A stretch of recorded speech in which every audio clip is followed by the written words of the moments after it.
আসসালামু আলাইকুম এভরিওয়ান। না বলা কথা গল্পের 12 নম্বর পার্ট। তো চলো বেশি কথা না কইয়া গল্প শুরু করা যাক। আমি সবাইকে বললাম, আচ্ছা শোন, কাল আমার বিয়ে, তোরা কিন্তু সবাই সকাল সকাল চলে আসবি, কেমন? জুয়েল বিড়বিড় করে বলল, তা তো জানি। আমি বললাম, কি জানিস তুই জুয়েল? জুয়েল বলল, কিছু না, এমনি। আরে তোর বিয়ে আর আমরা আসবো না তা কি করে হয় বলতো? তা কার সাথে জানিস? আমি বললাম, না রে, খালাখালু ঠিক করেছে।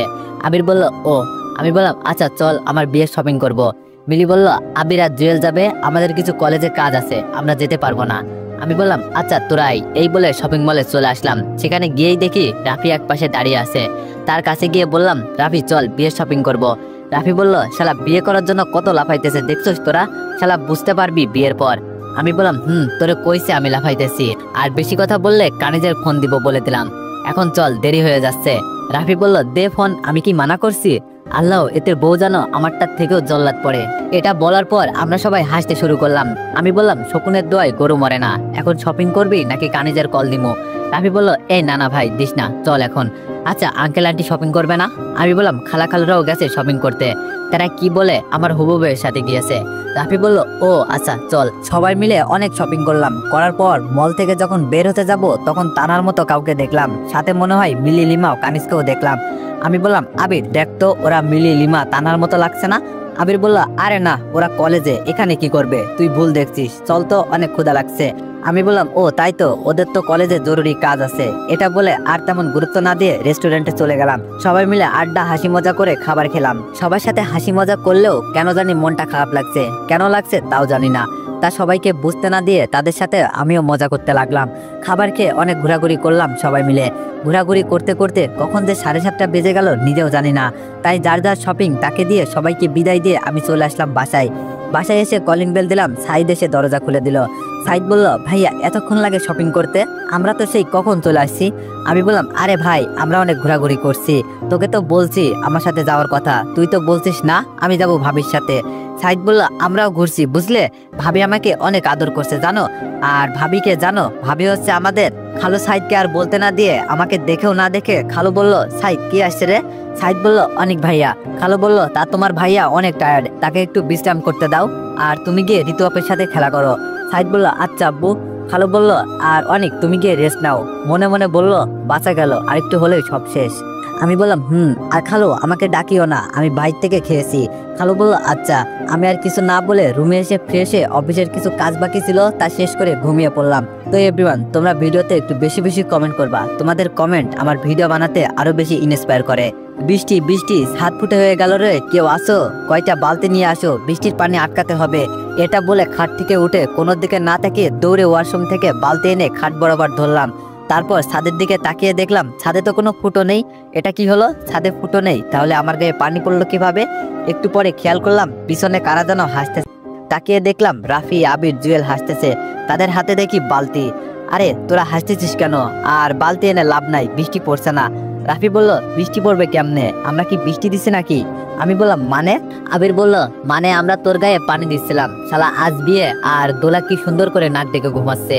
আমি বললাম, বিয়ে বলে কি ঘুমাবো না? আর তোরা এমনিতেও আমার ঘুম দেখতে পারিস না। ওরা বলল, ওই শালা মানুষ ঘুম যায়, তাই না হলে 10টা পর্যন্ত নাকি? আমি বললাম, কি বলিস 10টা? দেখি তো। এই বলে মোবাইলের টাইম দেখলাম, কিরে সত্যিই তো 10টা বেজে গেল। জুয়েল বলল, শালা সারা রাত বইয়ের লগে কথা বলবি, এমন তো হবেই। আমি বললাম, শালা বলবো নাকি লিমাকে, তুই সেই ছোটবেলায় তানিশাকে পটাতে ওর পিছনে লাগছিলি। জুয়েল বলল, না রে ভাই, বাপতাই তোর কাছে কিছু বলিস না। আমি বললাম, এই তো গুড বয়, আচ্ছা তোরা যা, আমি ফ্রেশ হয়ে নিচে আসছি। আবির বললাম, তাড়াতাড়ি আই। আমি আর দেরি না করে ফ্রেশ হয়ে নিচে গিয়ে নাস্তা করে রাফি আবিরদের সাথে গল্প করতে লাগলাম। কিন্তু আমার মনে কেমন জানি করছে, আমি কিছু একটা পেয়েও হারিয়ে ফেলছি, এইসব চিন্তা করছি। রাফি আমাকে ধাক্কা দিতে দিতে বলল, অনিক, এই অনিক। আমি বললাম, হ্যাঁ কি? এই তো আমি, কি বল? রাফি বলল, এত জোরে চিৎকার দিচ্ছি শুনছিস না, কি ভাবছিস এত? আমি বললাম, কই কিছু না তো। রাফি বলল, ও আচ্ছা চল, এখন গোসল করে তোকে রেডি করাতে হবে, কিছুক্ষণ পর ভাবিদের বাড়ি যেতে হবে। আমি বললাম, কেন ভাবিদের বাড়ি যাবি? আবির আমার মাথায় একটা থাপ্পড় দিয়ে বলল, শালা বিয়ে করবি না নাকি, মন কোথায় তোর? আমি বললাম, ও হ্যাঁ করবো তো, চল তাড়াতাড়ি রেডি হতে হবে। আমাকে তারা রেডি করিয়ে নিচে নামালো। তখন ঋতু বলল, আরে ভাইয়াকে তো অনেক সুন্দর লাগছে, না জানি তা ভাবি দেখলে অজ্ঞান হয়ে যাবে কিনা। আমি বললাম, এই তা দিয়ে কি একটা বলছিলি তুই? ঋতু বলল, কই কিছু না তো। এত কিছু বলেন কেন, তাড়াতাড়ি গাড়িতে ওঠেন। এই বলে আমাকে গাড়িতে উঠিয়ে দিল, সাথে রাফি, আবির, জুয়েল বসলো। তারপর গাড়ি চালাতে শুরু করলো। তখন আমি বললাম, আবির আমার জানি কেমন কেমন করতেছে, তোর আমার থেকে কিছু লুকাচ্ছিস না তো? আবির বলল, আরে কি লুকাবো, তোর এমনি নার্ভাস লাগতেছে, ঠিক হয়ে যাবে। আমি বললাম, ও তারপরেও কিছু একটা মন মানতাছে না আমার। আবির বলল, আরে বাদ দে, এখন বিয়ে নিয়ে চিন্তা কর। আমি বললাম, কিছুক্ষণের ভেতরে আমরা চলে আসলাম আমার হবু শ্বশুর বাড়ি। আমাদের আদর যত্ন করে স্টেজে তুলে আমার হবু বউয়ের সাথে বসালো। কিছুক্ষণ সবার সাথে ছবি টবি তোলার পর একটু বসলাম। এইসব বিরক্ত লাগতেছে কেন জানি না, মন কিসের জন্য খারাপ তাও জানি না। একটু পরে কাজী আসলো বিয়ে পড়াতে। আর দেরি না করে বিয়ে পড়ানোর জন্য কাজী আমাকে বলতে বলল কবুল। আমার মন কেন যেন মানতেছে না কবুল বলতে। কেন যেন মনে হচ্ছে আমি কারো কাছ থেকে দূরে চলে যাচ্ছি। কেন জানি মনে হচ্ছে আমি কারোর সাথে অন্যায় করতেছি। এইসব চিন্তা করতেছি, তার মধ্যে খালু বলল, অনেক বাবা কি চিন্তা করছো, কবুল বলো। আমি হকচকিয়ে বললাম, কই কি চিন্তা করব? খালু বলল, তাহলে কবুল বলো। আমি আর কিছু চিন্তা না করে 3বার কবুল বলে দিলাম। তারপর মেয়ের কাছে যেতে মেয়েটা তাড়াতাড়ি করে কবুল বলে দিল। তা দেখে আমি অনেক অবাক, কি হলো এটা? আমি ছেলে হয়ে এত ভাবলাম, আর উনি মেয়ে হয়ে কিছু ভাবলো না। ব্যাপারটা কেমন হয়ে গেল না? এইসব ভাবতেছি, তখন খাবার খেতে নিয়ে গেল আমাকে সবাই মিলে আমাকে খাবার খাওয়াতে লাগলো। কি স্বাদ! এরকম করে যদি প্রতিদিন খাওয়া দিত কি যে ভালো লাগতো। এইভাবে সব ফর্মালিটি শেষ করে সন্ধ্যায় বউকে নিয়ে বাসায় গেলাম। ওমা, দেখি সবাই বউকে নিয়ে পড়ে আছে। এইদিকে যার দ্বারা বউ আসলো তাকে কেউ দেখতেছে না। আচ্ছা আপনারাই বলেন তো, বিয়ে যদি আমি না করতাম তাহলে বউ আসতো কি করে? যাই হোক, তাদের আমার বউয়ের উপর আধিক্যতা দেখে আমি আর দেখতে না পেরে ছাদে চলে আসলাম। ছাদে এসে একটা কোনায় দাঁড়িয়ে ভাবতে লাগলাম, আচ্ছা তা নাকি আমার বিয়ের কথা জানতে পারছে? আচ্ছা সে তো আমাকে ভালোবাসে, ও বলেছে আমাকে না পেলে মরে যাবে। আমার বিয়ের কথা শুনে ও কিছু করে ফেলে নাই তো? এইসব ভাবতাছি, তখন দেখি আবির, জুয়েল, রাফি আসলো। রাফি বলল, কিরে এখানে তুই? আমরা তোকে সারা বাড়ি খুঁজতেছি। আমি বললাম, দেখলাম তো কি খুঁজতেছিস শালা। আবির বলল, আচ্ছা বাদ দে, এতদিন যা হয়েছে হয়েছে, সব ভুলে যা, আবার নতুন করে শুরু কর, বুঝতে পারছিস? আমি বললাম, নতুন করে শুরু করবো মানে কি আবল তাবল বলছিস? আবির বলল, আরে কিছু না, বলতে যাচ্ছি তোর জীবনে কি হয়েছে না হয়েছে তা ভুলে এখন আবার নতুন করে শুরু কর। আমি বললাম, ও। আবির বলল, আচ্ছা চল এইসব বাদ দে, এখন আড্ডা দিই। তাদের সাথে আড্ডা দিতে দিতে 12টা বেজে গেল। তখন রহমান চাচা এসে বলল, অনেক তুমি এখানে? রাত 12টা বাজে, অনেক রাত হয়েছে, যাও বৌমার কাছে যাও। ওইদিকে বৌমা একা বসে আছে, যাও বৌমার কাছে যাও। আমি বললাম, চাচা আর কিছুক্ষণ থাকি। আবির বলল, কি এত রাত হয়ে গেছে আড্ডা দিতে দিতে? সময় কখন চলে গেল বুঝতেই পারলাম না, আর তুই বলছিস আর থাকার কথা? আমি বললাম, আরে মাত্র 12টা বাজে, আর কিছুক্ষণ থাকলে কিচ্ছু হবে না। রাফি বলল, তোর কোনো কথা শুনবো না, এই ধর শালাকে নিয়ে একেবারে রুমে ফেলে দিয়ে আসি। এই বলে সবাই আমাকে ধরে একেবারে রুমের ভিতরে ফেলে দিয়ে দরজা বন্ধ করে দিল। মাগার কোমরটা ভেঙে গেল। হারামি তোদের একটারও ছাড়ম না। দাঁড়া, এটা বলতে বলতে আমি দাঁড়িয়ে সামনে তাকালাম। তখন দেখি আমার বউ ইয়া বড় ঘুমটা দিয়ে আমার সামনে এসে পা ধরে সারাম করে আবার খাটে গিয়ে বসে পড়লো। আমাকে কিছু বলার সুযোগ দিল না। আমি আস্তে আস্তে তার সামনে গিয়ে সালাম দিলাম, আসসালামু আলাইকুম, কেমন আছেন? বউ বলল, ওয়ালাইকুম আসসালাম, আলহামদুলিল্লাহ, আপনি? আমি বললাম, আলহামদুলিল্লাহ, আপনার কণ্ঠটা চেনা চেনা লাগছে। আচ্ছা আপনার ঘুমটাটা একটু সরান তো, আপনি কেমন? বউ বলল, কেন আপনি ছবিটা দেখেননি? আমি বললাম, না আমার দেখা লাগবে না, আমার খালাখালু দেখেছে, তাতেই অনেক। বউ বলল, ও তা আপনি যখন চেহারা দেখবেন তাহলে আপনি ঘুমটাটা উঠিয়ে রাখেন, আমাকে কেন বলছেন? আমি বললাম, ও তা এই ব্যাপার, আমাকেই তুলতে হবে ঘুমটাটা?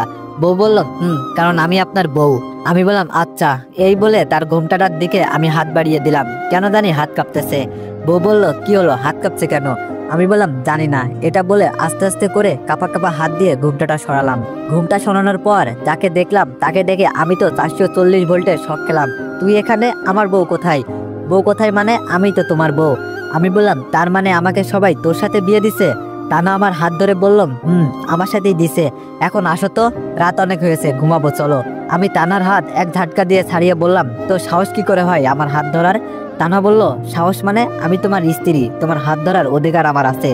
আমি বললাম, তোর অধিকারের গুষ্টি মারি, আমি তোকে বউ হিসাবে মানি না, বুঝলি?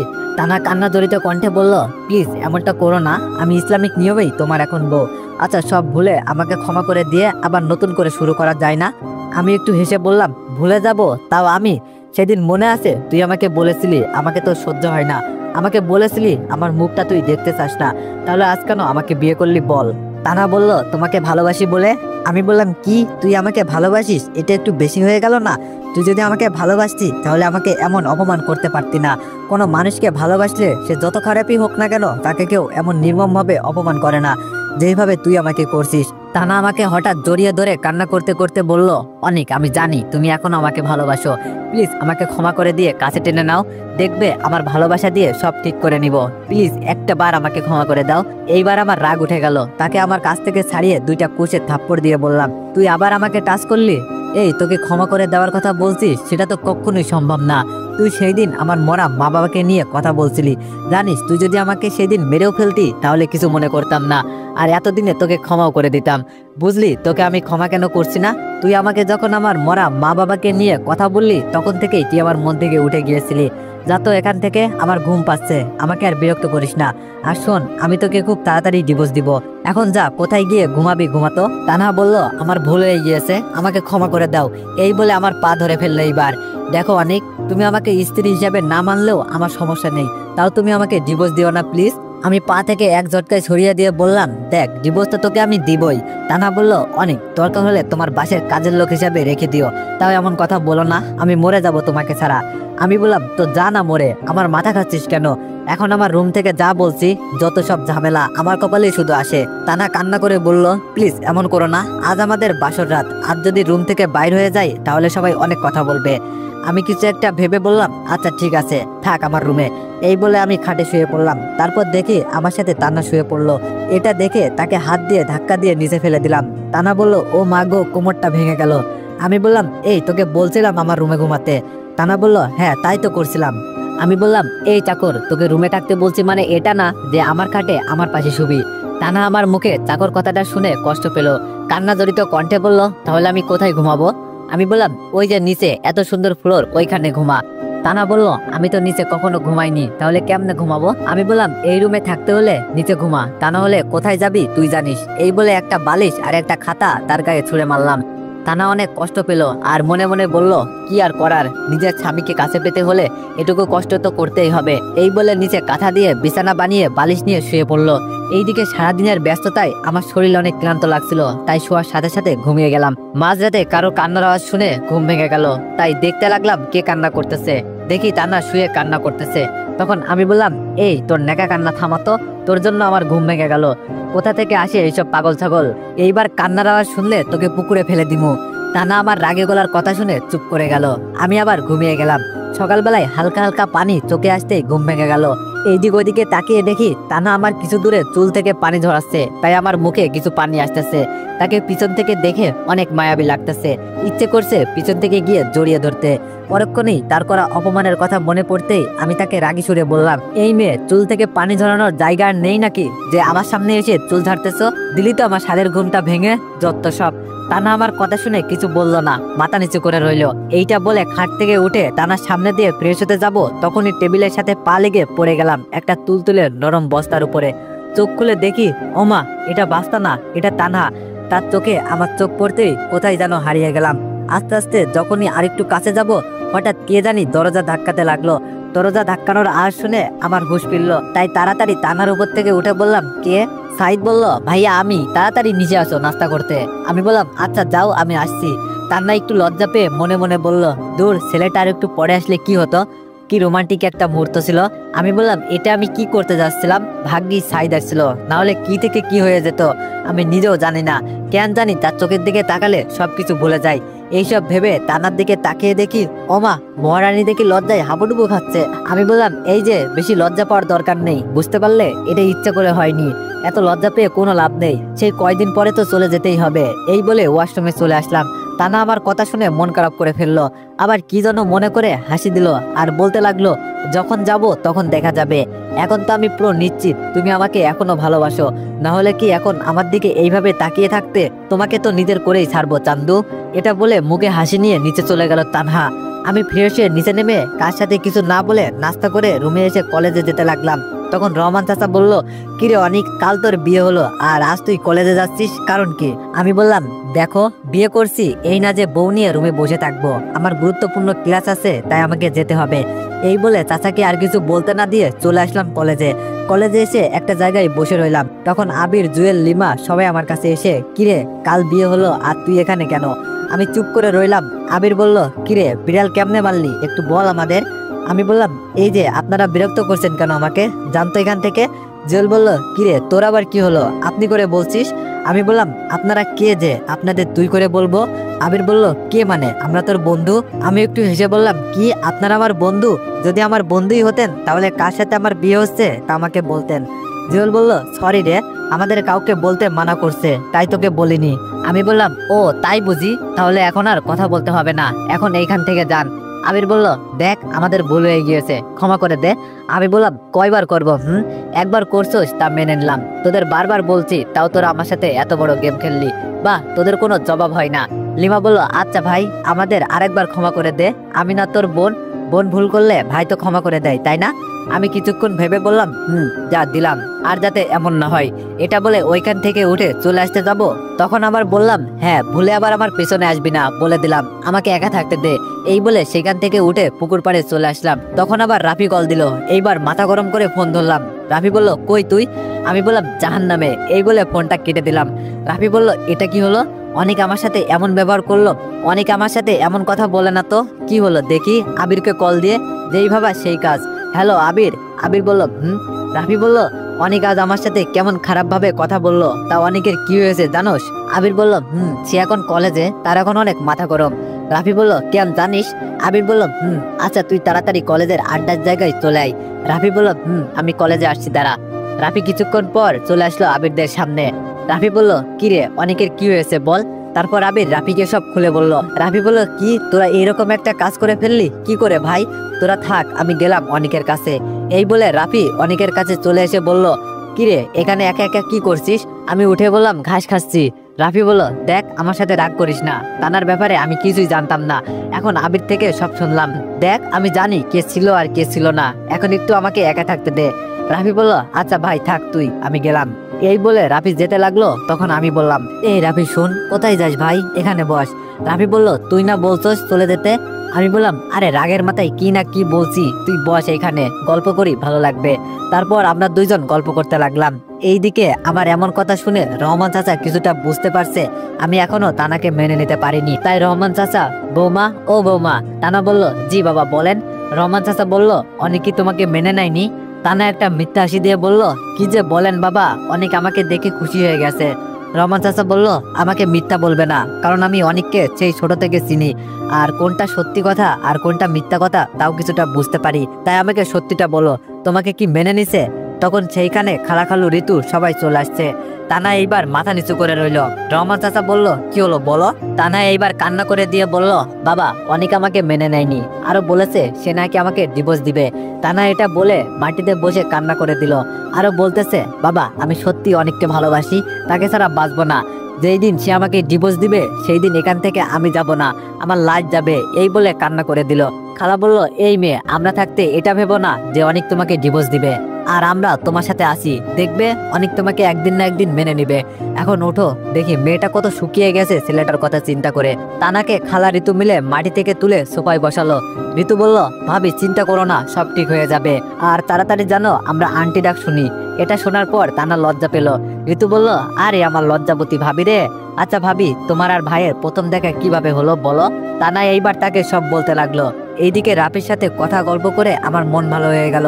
আমি বললাম রাফি এখন উঠি, ক্লাস করব, তুই যা ক্লাস কর। রাফি বলল ভাই যা।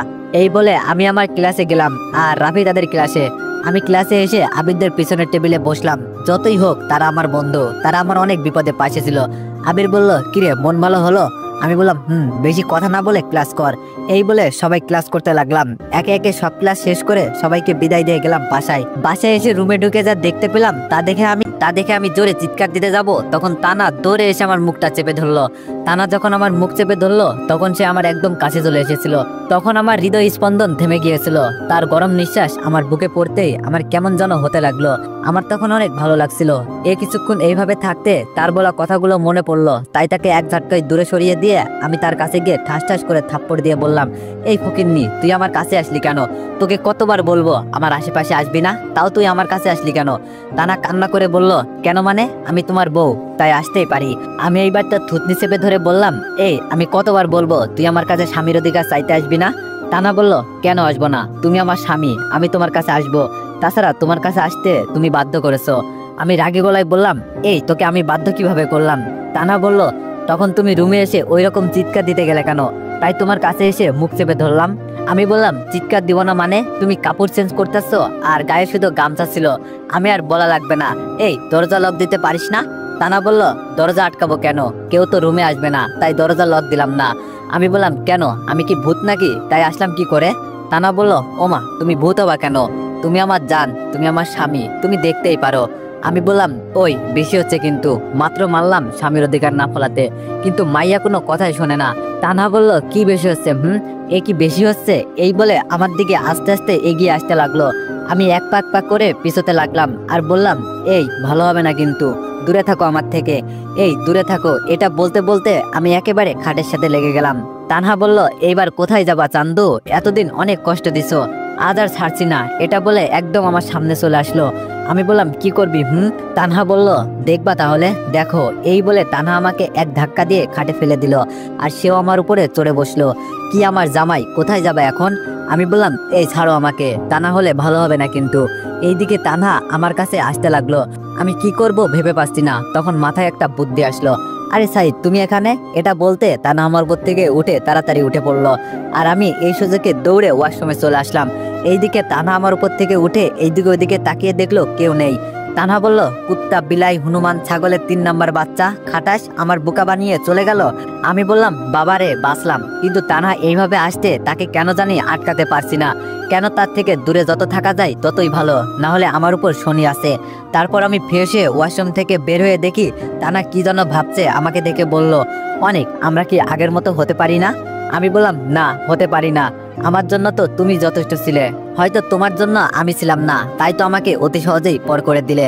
তানহা বলল এমন ভুল আর হবে না, দাও না একটা সুযোগ। আমি বললাম ফিরে পাওয়ার আশাটা অনেক আগেই ছেড়ে দিয়েছি, এখন শুধু ভুলে যাওয়ার চেষ্টা করছি। তানহা কান্না জড়িত কণ্ঠে বলল তুমি আমাকে ভুলতে পারবে? আমি বললাম কেন নাই, তুমি আমাকে ভুল বুঝে অপমান করতে পারলে আমি কেন তোমাকে ভুলতে পারবো না? তানা বলল তুমি অনেক বদলে গিয়েছো। আমি বললাম হ্যাঁ আমি বদলে গিয়েছি, কারণ কিছু মানুষ আমাকে বদলে যেতে বাধ্য করেছে। এটা বলে আমি নিজে চলে আসলাম খাবার খেতে। তানাও আমার পিছনে পিছনে চলে আসলো। আমি বললাম খালা খাবার দাও। খালা বলল আমি দিতে পারবো না, বৌমা আসুক সে বেড়ে দিবে। এই তানহা অনেককে খাবার বেড়ে দাও তো। তানা বলল জি আম্মু। আমি বললাম তুমি দিবা কিনা বলো। খালা বলল না পারবো না। তখন আমাকে তানহা চামচ দিয়ে ভাত দিতেছিল, তখন আমি ধ্যাত বলে তানার হাতটা দূরে সরিয়ে বললাম খাবারই আর খাবো না আমি। এই বলে বাইরে চলে আসলাম। এইদিকে তানহা আমার এইরকম করা দেখে দৌড়ে রুমে গিয়ে খাটে শুয়ে কান্না করতে লাগলো। তানার দৌড়ে যাওয়া দেখে খালাও তার পিছনে পিছনে গেল আর দেখতে পেল তানা কান্না করতেছে। তখন তানহার মাথার পিছন থেকে হাত দিয়ে খালা বলতে লাগলো মা কান্না করিস না, এত তাড়াতাড়ি হার মানলে তুই অনেককে পাবি না, নিজেকে আরো শক্ত কর। তানা বলল মা কিভাবে করব, আমি আর পারছি না ওর অবহেলা নিতে, তাকে সবসময় বলি ক্ষমা করতে। আচ্ছা মা আমি কি এতই জঘন্য মানুষ যে আমাকে ভালোবাসতে তার এত দ্বিধাবোধ হয়? খালা বলল কে বলেছে তুই খারাপ, তুই তো আমার লক্ষ্যে একটা মেয়ে। তানা বলল তাহলে অনেক কেন আমাকে মেনে নিচ্ছে না, বলবা আমায়? খালা বলল ছেলেটার অভিমান একটু বেশি, তাও তুই পারবি। কিছুদিন কিছুটা শাসন ভালোবাসা দিয়ে অভিমান ভাঙানোর চেষ্টা করবি, তারপর যদি অভিমান না ভাঙে তাহলে সেটা আমরা দেখব। তানা বলল সত্যি বলছো মা, এমনটা করলে হবে? খালা বলল আর যদি কিছু না হয় তাহলে আমরা তো আছি, এবার একটু হাস। তানা একটু হাসলো।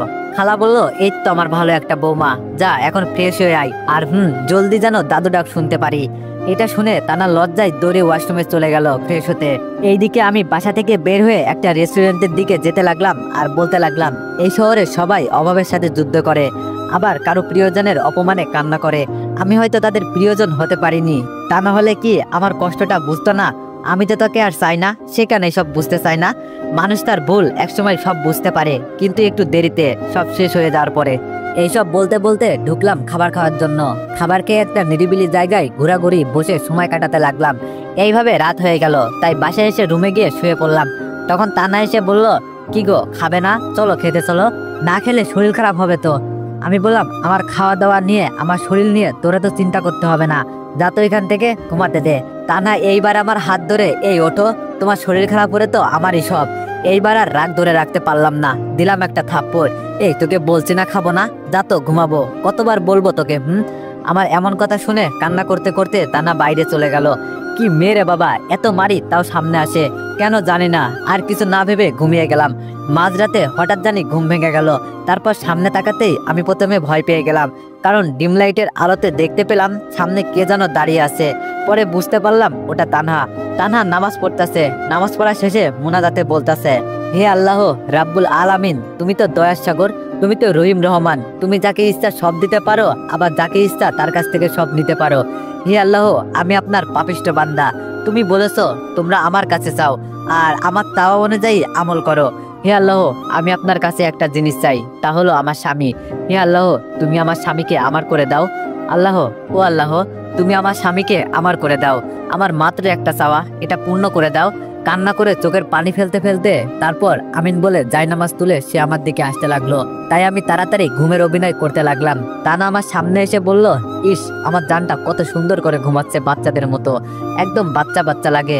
যাই, দিনে তো আদর করতে পারি না, এখন না হয় আমার বাবুটাকে একটা পাপ্পি দিই। এই বলে একটা পাপ্পি দিয়ে দৌড়ে তার নিচে বিছানায় চলে গেল। এটা দেখে আমি নিজের অজান্তেই মুচকে হাসি দিলাম আর অবাক হয়ে মনে মনে বলতে লাগলাম, যে মেয়ে কখনো নামাজ পড়ে না, যেই মেয়ে কখনো সকাল 10টার আগে ঘুম থেকে উঠতে পারে না, সেই মেয়ে আজ আমার জন্য রাত জেগে নামাজ পড়ছে। আচ্ছা, আমি তো তাকে এখন দেখতে পারি না, তাহলে সে আমাকে চুমু দেওয়ার সময় কিছু বলতে পারলাম না কেন?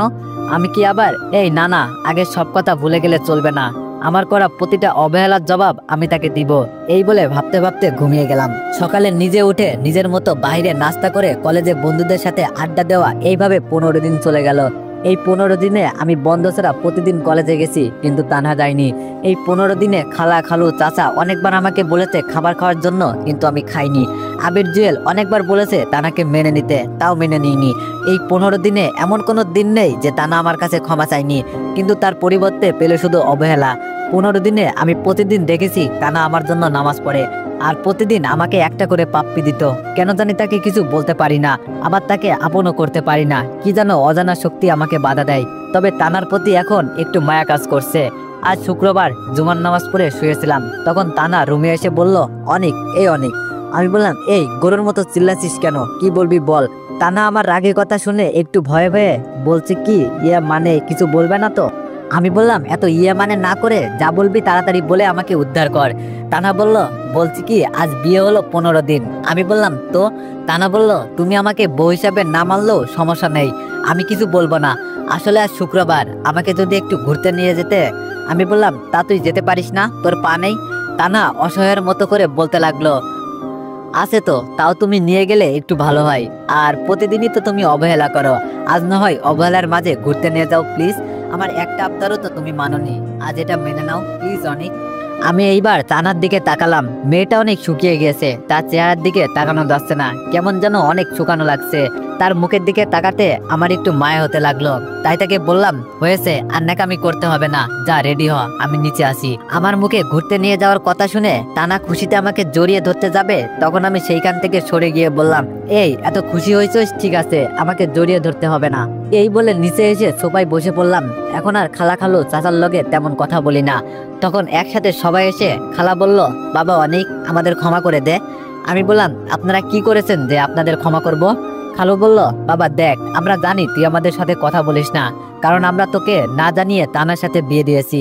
আমি বললাম, তো আপনারা জানেন ওই দিন আমি বলছিলাম আমি ওই মেয়েকে সহ্য করতে পারি না, তাহলে কেন দিলেন আমার সাথে বিয়ে, বলেন আমাকে। রহমান চাচা বলল, আমি বলছি। আমি বললাম, বলেন। রহমান চাচা বলল, আসলে তানার বাবা আর তোমার বাবা দুইজন ভালো বন্ধু ছিল, তারা ঠিক করেছে তোমার আর তানার বিয়ে দিবে, এবং তোমার বাবা হাসপাতালে মারা যাওয়ার সময় আমাকে বলে গিয়েছিল, রহমান কথা দে, আমার ছেলেকে দেখে রাখবি আর তানার সাথে বিয়ে দিবি। আমিও কথা দিয়েছিলাম, এখন বল, আমার কি তোমার বাবা শেষ ইচ্ছা পূরণ করে খারাপ করেছি? এটা শুনে কি বলবো ভেবে পাচ্ছি না, তাই মাথা নিচু করে বললাম, খালা, খালু, চাচা, আমি সরি, তোমাদের অনেক কষ্ট দিয়ে ফেললাম, আমাকে ক্ষমা করে দাও। খালু বলল, এই মা বাবা কখনো ছেলের উপর অভিযোগ রাখে না, আর ক্ষমা চাইবি মেরে হাড্ডি গুড্ডি ভেঙে দিব। এটা শুনে আমরা সবাই হাসতে লাগলাম। তখন চাচা বলল, তোর কাছে একটা মাত্র চাওয়া, তুই তানাকে মেনে নে। আমি বললাম, না চাচা, কখনোই মেনে নিব না, তোমরা বাবার ইচ্ছা পূরণ করেছো, এখানে শেষ। এখন আমি তানাকে মেনে নিব নাকি নিব না সেটা আমার ব্যাপার।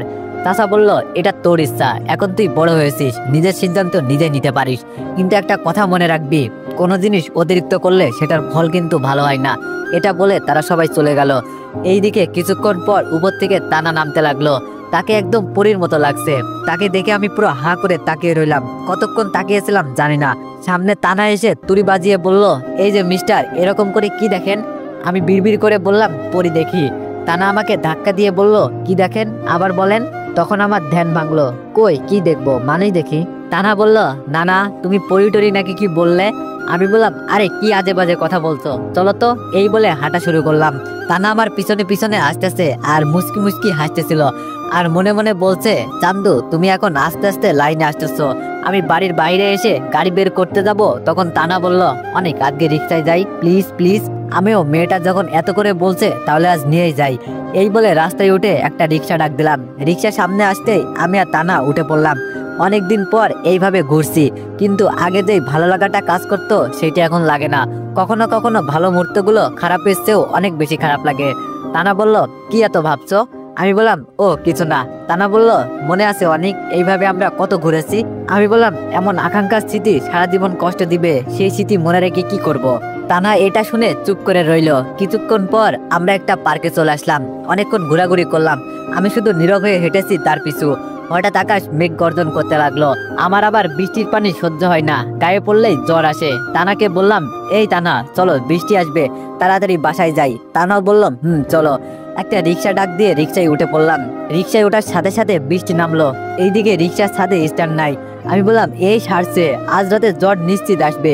কিছুটা পথ আসতেই বজ্রপাত শুরু হলো। এইদিকে বজ্রধ্বনি শুনে তানা আমাকে জড়িয়ে ধরছে। কি যে করি, এইদিকে এই বৃষ্টি আর এইদিকে এই তানা, আমি দুটোর মাঝে আটকে গেলাম। অবশ্যই বৃষ্টির সময় একেই একজন পাশে আছে, হয়তো কোনো এক কারণে কেউ হয়ে গেছে, তা না হলে প্রিয় হতো। তারপরেও অনেক ভালো লাগছে। তার এই ভয় পাওয়া মুখটা দেখে অনেকটা বাচ্চার মতো লাগছে। এতে তার সৌন্দর্য আরো বেড়ে গেছে। আমিও তার মুখের দিকে তাকিয়ে থাকতে থাকতে কখন জানি বাসায় চলে আসলাম, তাও জানি না। আমার ধ্যান ভাঙে রিক্সা চালক মামা আমার ধ্যান ভাঙে রিক্সা চালক মামার কথাই। এই মামা, এই যে চলে এসেছি, নামেন। এই যে মামা। আমি বললাম, হ্যাঁ কি? রিক্সা চালক বলল, বাসায় চলে এসেছি। কি মামা, বউকে বাসায় দেখেন না নাকি? এখানে সব দেখছেন। একটু লজ্জা পেয়ে আমি বললাম, কি যে বলেন মামা। তারপর তানাকে বললাম, এই ওঠো, বাসায় চলে এসেছি। তানা ভয়ে আবার বুকে ঘুমিয়ে গিয়েছিল।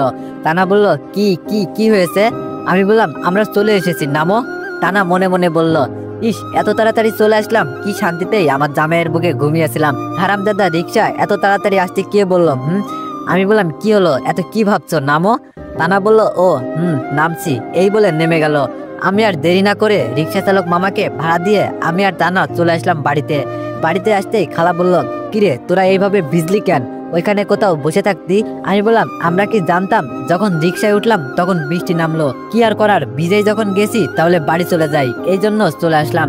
খালা বলল, তাই বলে এরকম ভাবে ভিজে আসলি? তুই জানোস না বৃষ্টিতে ভিজলে তোর অসুখ হয়? আমি বললাম, আরে বাদ দাও, যখন হবে তখন দেখা যাবে। আমি গেলাম উপরে। এই বলে আমি চলে আসলাম আমার রুমে। এইদিকে খালা, আরে তানামা, তুমিও যাও, ফ্রেশ হয়ে নাও। আর তোমাকে এত খুশি দেখাচ্ছে কেন? তানা খুশিতে বলল, আরে মা, তুমি অনেককে বকা দিচ্ছ কেন? জানো আজ কি হয়েছে? খালা বলল, না বলতো। তানা বলল, জানো আজ বৃষ্টির জন্য আমি অনেককে জড়িয়ে ধরতে পেরেছি। তারপর সব বলল। খালা বলল, ও তাহলে আমার তানা মা এটার জন্যই খুশি। আমি রুমে এসে ফ্রেশ হয়ে পড়তে বসলাম। রাত 9টা পর্যন্ত পড়ে ঘুমাতে গেলাম। আজ তেমন ভালো লাগছে না, মনে হয় জ্বর আসবে। কিছুক্ষণের ভিতরে আমার ঘুম চলে আসলো। ভোর রাতে আমার ঘুম ভেঙে গেল, কারণ প্রচুর হিসু ধরেছে। তাই বিছানা থেকে উঠতে যাব, তখন দেখি তানা আমার মাথার পাশে মাথা দিয়ে ঘুমিয়ে আছে। পাশে দেখতে পেলাম জলপট্টি পেয়ালা। আমার মনে হয় প্রচুর জ্বর আসছিল, তাই তানা আমাকে জলপট্টি দিয়েছিল। এইসব আর না ভেবে খাট থেকে উঠে বসলাম, তখন মাথাটা প্রচুর ব্যথা করে উঠলো এবং মাথা ঘোরাচ্ছেও বেশি। তাও কষ্ট করে ওয়াশরুমে গিয়ে হিসু করলাম। কাজ ছেড়ে বাইরে হয়ে ওয়াশরুমের দরজা লাগিয়ে যখনই পা দিব তখন মাথাটা ঘুরে উঠলো। আর আমি নিজেকে সামলাতে না পেরে ফ্লোরে পড়তে গেলাম। তার মধ্যে মাথাটা আর একটা হাতে ব্যথা অনুভব করলাম। আমি কাউকে ডাকার সুযোগ পেলাম না, সাথে সাথে অজ্ঞান হয়ে পড়ে গেলাম। যখনই আমি চোখ খুললাম তখন নিজেকে আবিষ্কার করলাম একটা রুমে। তখন আমার ডান পাশে তাকিয়ে দেখি তানা আমার পাশে হেলান দিয়ে ঘুমাচ্ছে। মেয়েটা অনেক শুকিয়ে গিয়েছে। আগে যেই তার মুখের দিকে তাকালে তার মুখের দিকে বারবার তাকাতে মন চাইতো, কিন্তু এখন কেউ একবার তাকালে তার মুখের দিকে আর তাকাবে না কেউ। এক ধ্যানে তার দিকে তাকিয়ে আসি। এইদিকে আমার লড়তে চড়তে তানার ঘুম ভেঙে গেল আর বলল, এই তোমার জ্ঞান ফিরেছে? আমি বললাম, আচ্ছা, কাল রাতে আমি ওয়াশরুম থেকে বের হওয়ার সময় মাথা ঘুরে পড়ে গিয়েছিলাম, তারপর আমার কিছু মনে নেই। তানা বললাম, কাল রাতে তুমি ওয়াশরুম থেকে বের হয়ে আসার সময় মাথা ঘুরে পড়ে যাওয়ার সময় সামনের টেবিলের সাথে মাথা লেগে মাথা ফেটে যায়, পড়ে যেয়ে হাতও ভেঙে যায়। এই ওয়াশরুমে যাবা আমাকে একবার বলতে পারতা। আমি বললাম প্রয়োজন মনে করিনি। তানা বলল তা তো করবে না, আমি তো তোমার কেউ না, যখন হারিয়ে যাব তখন বুঝবে আমি কি ছিলাম তোমার জীবনে। আচ্ছা আমি কি এত বড়ই ভুল করেছি যে আমাকে ক্ষমা করে মেনে নেওয়া যায় না? আমার থেকে অনেক অনেক বেশি ভুল করেছো তুমি। তুমি সবাইকে ক্ষমা করেছো, কিন্তু আমাকে কেন করতে পারো না? আমি বললাম ক্ষমা ঠিকই করে দিয়েছি, কিন্তু আঘাতগুলো কোনোদিনও ভুলবো না। তানা বলল চাইলেই ভোলা যায়, তবে একটা কথা মনে রেখো, আঘাতটা একটু কম দিও প্রিয়, মনটা খুব নরম, গভীরে গিয়ে লাগে। হয়তো আর বেশি সহ্য হবে না, তুমি আসো বলেই নিজেকে পরিপূর্ণ মনে হয়, তুমি ছাড়া সত্যি আমি শূন্য। হয়তো থাকতে মূল্য দিচ্ছ না, হারিয়ে গেলে বুঝবা। এক নিঃশ্বাসে কথাগুলো বলে তানা কান্না করতে করতে চলে গেল কেবিন থেকে। আচ্ছা তানা তো এত বেশি ভুলও তো করেনি, তাকে এত কষ্ট এত অপমান কেন করছি? আচ্ছা আমি কি ভুল করছি? সে তো যা ভুল করেছে তার ক্ষমা চাইছে, আর সে আমাকে যত অপমান করেছে আমার মনে হয় তার চেয়ে বেশি কষ্ট পেয়েছে। বিচার করে দেখলাম মনে হয় অনেকদিন ঠিক মতো ঘুমাই না। আমি আর কিছু ভাবতে পারছি না, মাথাটা ব্যথা করতেছে। তখন দেখি খালা, খালু, চাচা, আবির, রাফি, জুয়েল, লিমা সবাই আসলো আমার কেবিনে। খালা বলল কেমন আছিস বাবা? আমি বললাম আলহামদুলিল্লাহ, তবে একটু মাথা ব্যথা করছে। খালু বলল ও কিছু হবে না, একটু পরে ঠিক হয়ে যাবে। চাচা বলল আচ্ছা তুই তানাকে কি বলছিস? ও কান্না করতে করতে বাইরে চলে গেল। আমি বললাম আমি আবার কি বললাম? চাচা বলল দেখ তোদের মাঝে কি হয়েছে না হয়েছে আমরা জানি না, তবে তুই মেয়েটাকে মেনে নে, দেখবি অনেক খুশি থাকবি। আমি বললাম সে যদি আমাকে কষ্ট না দিয়ে আমার জীবনে থাকতো তাহলে ও কখনো কল্পনাও করতে পারতো না আমি ওকে কতটা সুখী রাখতাম। খালু বলল দেখ তুই চাইলেই সব সম্ভব, মেয়েটা তোকে কত ভালোবাসে জানোস? তুই কাল রাত থেকে অসুস্থ, তার মধ্যে আবার তোর মাথা ফেটে গেছে, আর মেয়েটা সারা রাত না ঘুমিয়ে তোর সেবা করছে। জানোস একটা মানুষ কতটা ভালোবাসলে তার প্রিয় মানুষের এত অবহেলার পরেও মানুষটার কাছে থাকতে চাই? ভেবে দেখ একবার। আমি খালুর কথাগুলো শুনে মাথা নিচু করে রইলাম। খালু বলল আচ্ছা অনেক, এখন কিছু খাওনি, আমি আর রহমান ভাই চলো খাবার নিয়ে আসি এবং রিলিজের ব্যাপারে ডাক্তারের সাথে কথা বলে আসি। এই বলে চলে গেল তারা। খালা বলল আবির বাবা তোমরা তাহলে থাকো, এখন আমি যাই, গিয়ে দেখি মেয়েটা কি করছে। এই বলে খালা চলে গেল। আমি বললাম আচ্ছা রাফি কয়টা বাজে? রাফি বলল এই তো দুপুর 12:30। আমি বললাম কি এতক্ষণ অজ্ঞান ছিলাম? আবির বলল তুই প্রায় 9 থেকে 10 ঘন্টা অজ্ঞান ছিলি, আর জানিস এই 9 থেকে 10 ঘন্টা তানা তোর কাছ থেকে এক মুহূর্তের জন্য দূরে যায়নি। রাফি বলল দেখ আমি তোকে তানার ব্যাপারে কখনো কোনো কিছু বলিনি, তুই তানাকে মেনে নে। তুই জানোস প্রিয় মানুষের আঘাত কতটা কষ্টকর?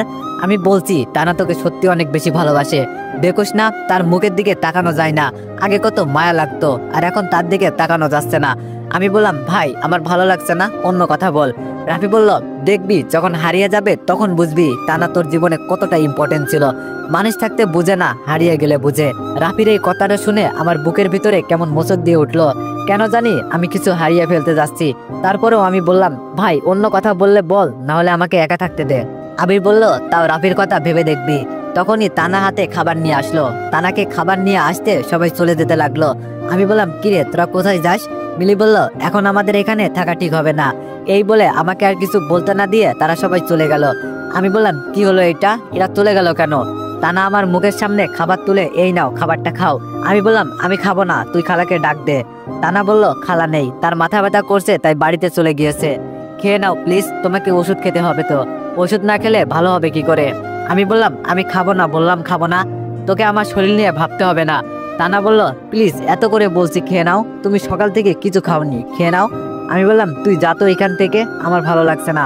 তানা বলল এই অনেক হয়েছে তোর বক বক, খাবি কিনা বল। আমি বললাম না খাবো না। তানা বলল খাবে না? আমি বললাম না খাবো না। তানা হুট করে আমার শার্টের কলার ধরে তার কাছে টেনে 2 ঠোঁট মিলিয়ে দিল। আমি যতবার ছাড়ানোর চেষ্টা করছি ততবার একটা করে কামড় দিচ্ছে।